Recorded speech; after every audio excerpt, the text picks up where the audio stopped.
बकरी और शेर। एक दिन जंगल में शेर अपने खाने की खोज कर रहा था। तभी उसको बकरी के पैरों के निशान मिले। वाह, आज तो बकरी का स्वादिष्ट मांस खाऊंगा, मजा आ जाएगा। शेर आगे बढ़ता है और शेर आगे बढ़ा। उसने देखा बकरी घास खा रही है, तो शेर ने खुशी से जोर की दहाड़ मारी और बकरी समझ गई। अरे अरे ये तो शेर है, भागो भागो। बकरी बहुत ही फुर्तीली थी और जैसे ही शेर ने उस पर झपट्टा मारा तो वो पास के एक कुएं में गिर गई, जो एक सूखा हुआ था। बाहर आओ, मुझे भूख लगी है। बाहर आओ, मुझे बहुत भूख लगी है। जल्दी बाहर आओ। शेर बहुत ही गुस्से में था, लेकिन बकरी बहुत ही होशियार थी। वो डरी नहीं बल्कि बोली, मैं मुझे बाहर निकलने का रास्ता नहीं पता, और मुझे मेरे माँ ने चढ़ना उतरना भी नहीं सिखाया। मैं बाहर कैसे आऊं? शेर गुस्से से लाल पीला हो गया। लगता है तुम ऐसे नहीं मानोगी, मुझे ही कुछ करना होगा। शेर ने आओ देखा न ताओ सीधा जा कुएं में कूद गया। फिर क्या देखा, चालाक बकरी तुरंत ही कुएं से बाहर आ गई। मुझे माँ ने सब सिखाया है, तुमसे बचना भी सिखाया है। अब मैं तो निकल गई, तुम निकल कर बताओ। मैं बेचारा शेर बकरी से हार मान चुका था और उसे बाहर आने का रास्ता भी नहीं पता था, और इतने भारी शरीर के साथ वो बाहर आता भी कैसे। और चालाक बकरी ने अपनी जान बचा ली। मैं मैं चलती हूँ, तुम यहीं रहना। दो चूहे, टिंको और मिंको, वो एक बहुत से बड़े जंगल में रहते थे। वो दोनों बहुत अच्छे दोस्त थे। दोनों हर समय साथ साथ रहते, एक साथ खेलते, एक साथ काम करते। एक दिन दोनों नदी के किनारे घास पर बड़े ही मजे से सो रहे थे। अचानक एक जोर से आवाज आई। डर के दोनों जाग गए और घबरा कर इधर उधर भागने लगे। अरे ये कैसी आवाज है? अरे बहुत डर लग रहा है, छुप जाते हैं कहीं। तभी उन्हें फिर से दोबारा वही आवाज सुनाई दी। अरे ये कैसी आवाज है? तभी उन्होंने देखा एक बड़ा सा हाथी मस्त चाल से नदी की तरफ आ रहा है। उसकी पैरों की आहट से सभी छोटे जानवर घबरा कर इधर उधर भाग रहे हैं। हाथी ऐसे मस्त चाल चल रहा है कि कोई भी उसके पैरों के नीचे आ जाएगा। हमें यहाँ से दूर भाग जाना चाहिए। अरे अरे दूर नहीं जाएंगे, पास के पेड़ पर चढ़ जाते हैं। हाँ हाँ हाँ, चलो। टिंको और मिंको झट से पास के पेड़ पर चढ़ गए। पेड़ पर उन्हें मिनी गिलहरी मिलती है। अरे तुम दोनों मेरे पेड़ पर क्या कर रहे हो? चलो भागो यहाँ से। अभी चले जाएंगे, जरा मस्त हाथी को यहाँ से जाने तो दो। नहीं नहीं, अभी जाओ। तुम लोगों ने मेरी बहुत मूंगफलियां चुरा कर खाई हैं, आज यहाँ मेरी मदद चाहते हो? जाओ यहाँ से। दोनों को पेड़ से नीचे उतरना पड़ा। अरे कहाँ छुपे? चलो इस छोटे से बिल में घुस जाते हैं। नहीं नहीं, यहाँ तो सांप है, यहाँ नहीं जाना चाहिए। तो कहाँ छुपे? अरे जल्दी कुछ करो, जल्दी कुछ सोचो। हाथी तो इधर ही आ रहा है, आज तो हमें मरने से कोई नहीं बचा सकता। इतने में गिलहरी ऊपर से कहती है, अगर तुमने कभी अच्छे काम किए होते तो आज तुम्हारे दोस्त होते और सब तुम्हारी मदद करते। सदा सबका भला किया करो दोनों, समझे? हाँ समझ गए।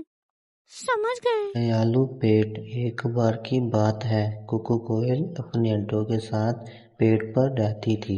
एक दिन वो अपने बच्चों के लिए खाना ढूंढने बहुत ही दूर निकल गई।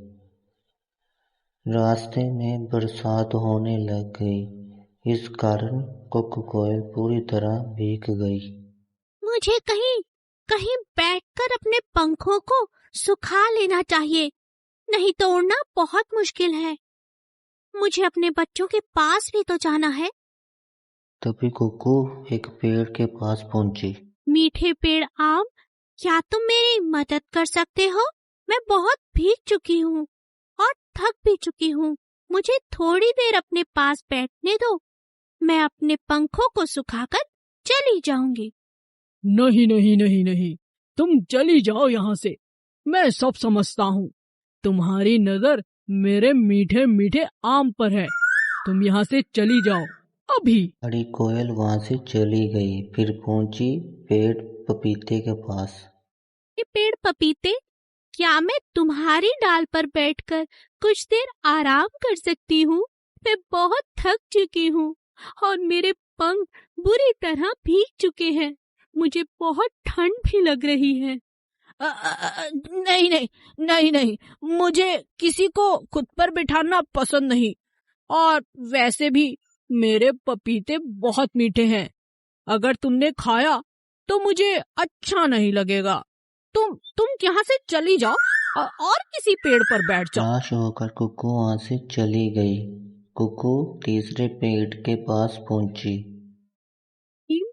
क्या तुम मुझे कुछ देर के लिए अपनी शाख पर बैठने दोगे? बस थोड़ी देर के लिए। मेरे बच्चे अकेले हैं।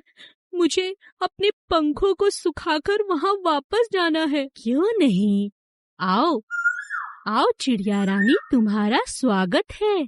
तुम मेरे पेड़ पर बैठ सकती हो, मगर मुझे माफ करना, तुम्हें खिलाने के लिए मेरे पास कुछ भी नहीं। कुछ चिड़िया इजाजत पाकर बहुत ही खुश हो गई और कुछ देर उस पेड़ पर बैठकर अपने पंखों को सुखाकर पेड़ का शुक्रिया अदा किया। तुम्हारा बहुत बहुत शुक्रिया कड़वे पेड़, तुमने मेरी बहुत मदद की। आज से मैं तुम्हें कड़वा नहीं, दयालु पेड़ कहूंगी। इस तरह कुकू चिड़िया ने पेड़ का शुक्रिया अदा किया और वापस अपने बच्चों के पास पहुंच गई। रंग बदलते पत्ते। कुकू कोयल एक बड़े से घने पेड़ पर रहती थी। एक दिन उसने देखा कि पेड़ के पत्तों का रंग बदलने लगा है। अरे, ये मेरे पेड़ों के पत्तों का रंग क्यों बदल रहा है? क्या बात है? ये तो बहुत अच्छे हरे रंग के थे, अब ये धीरे धीरे पीले पड़ते जा रहे हैं और कुछ ही दिनों बाद ये नीचे गिर जाते हैं। ऐसा क्यों हो रहा है? लगता है मुझे अब ये पेड़ छोड़कर दूसरे पेड़ पर जाकर अपना घोंसला बनाना होगा। लगता है मेरा पेड़ बहुत बीमार हो चुका है या बूढ़ा हो चुका है।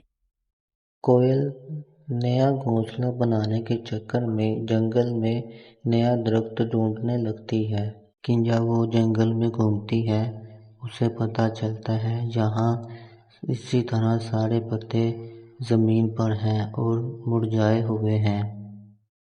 अरे, ये कौन सी बीमारी हमारे जंगल को लग गई? हर पेड़ इसी तरह सूखा हुआ है। मुझे कुछ समझ में नहीं आ रहा। ये क्या होता जा रहा है? सभी पेड़ खाली खाली लग रहे हैं, जरा भी हरियाली नहीं। तभी वो कौवे के पास गई।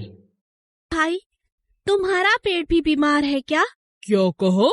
पेड़ बीमार है? ये तुम कैसी बातें कर रही हो कुकू? हाँ, बीमार ही तो है। तुमने देखा नहीं, सारे पत्ते नीचे गिर चुके हैं, मुरझा चुके हैं। अब हम पेड़ पर कैसे रह सकते हैं? अच्छा, ये बात है। मैं तुम्हें समझाता हूँ। ये मौसम बदलने की निशानी है। जैसे ही पत्ते टूटे हैं, वैसे ही नए नए पत्ते इस पेड़ पर आएंगे, और इस पेड़ पर ही नहीं, जंगल के सभी पेड़ों पर आने वाले हैं। और फिर तुम्हारा और मेरा पेड़ और भी सुंदर हो जाएगा। और यह कोई बीमारी नहीं, यह पेड़ों की प्रक्रिया है। जैसे सांप अपनी केंचुली छोड़ता है और फिर उसकी नई चमड़ी आ जाती है, ऐसे ही पेड़ों को भी अपने पुराने पत्तों को छोड़ना होता है। समझी? अच्छा, तो ये बात है। आपका बहुत बहुत शुक्रिया मुझे समझाने के लिए। तो फिर क्या हमारा जंगल फिर से नया हो जाएगा? हाँ हाँ, क्यों नहीं। कोयल की ये बात समझ आ गई और वो खुशी खुशी अपने घर वापस चली गई।